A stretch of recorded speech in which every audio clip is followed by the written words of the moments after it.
Hi guys. So இந்த வீடியோவில் நம்ம எதை பற்றி பார்க்க போகிறோம்னா சிறுநீரக பை.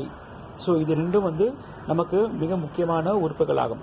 இதில் சிறுநீரக பையில் ஏற்படக்கூடிய பிரச்சனைகளுக்கோ இல்லை சிறுநீரகங்களில் ஏற்படக்கூடிய பிரச்சனைகளுக்கோ நாம் எளிய முறையில் அக்குபஞ்சர் மூலமாக நாம் தீர்வு காண முடியும். இப்போது சிறுநீரக பைகளில் உங்களுக்கு பிரச்சனைகள் இருந்தாலோ இல்லை சிறுநீரகங்களில் ஏதோ பிரச்சனைகள் இருந்தாலோ நீங்கள் எளிய முறையில் உங்கள் கால் சுண்டு விரலை அழுத்தி நீங்கள் உங்களை குணப்படுத்திக் கொள்ள முடியும். இதை நமது வினோத் அவர்கள் இப்பொழுது செய்து காட்டுவார்கள்.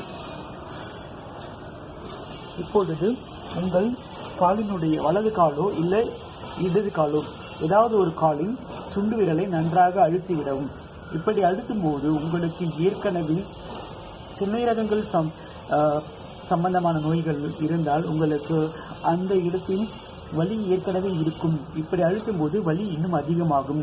கவலைப்படாதீர்கள். இப்படி அழுத்தும் போது அந்த வலியை அதிகரிக்கும் பொழுது அது உங்களுக்கு பலப்படுத்துகிறது என்று அர்த்தம். உங்கள் சிறுநீரகங்களை நன்றாக வேலை செய்ய வைக்கிறது என்று அர்த்தம். ஸோ அப்படி வலி இல்லை என்றால் நீங்கள் நன்றாக இருக்கிறீர்கள் என்று அர்த்தம். நன்றாக இருந்தாலும் நீங்கள் இது போல அழுத்தங்கள் கொடுக்கும் பொழுது உங்கள் சிறுநீரக பைகளும் இன்னும் நன்றாக வேலை செய்யும். இதற்கான நேரம் மதியம் 3 to 5 மணி வரை. இவ்வாறாக நீங்கள் வாரத்தில் 1 நாளோ இல்லை 2 நாளோ செய்து வரும்போது நல்ல ஒரு பலனை நீங்கள் அடைய முடியும். ஸோ மேலும் அடுத்த வீடியோவில் இதைவிட இன்னும் ஒரு சிறப்பான வீடியோவுடன் உங்களை பார்ப்போம். Thank you guys.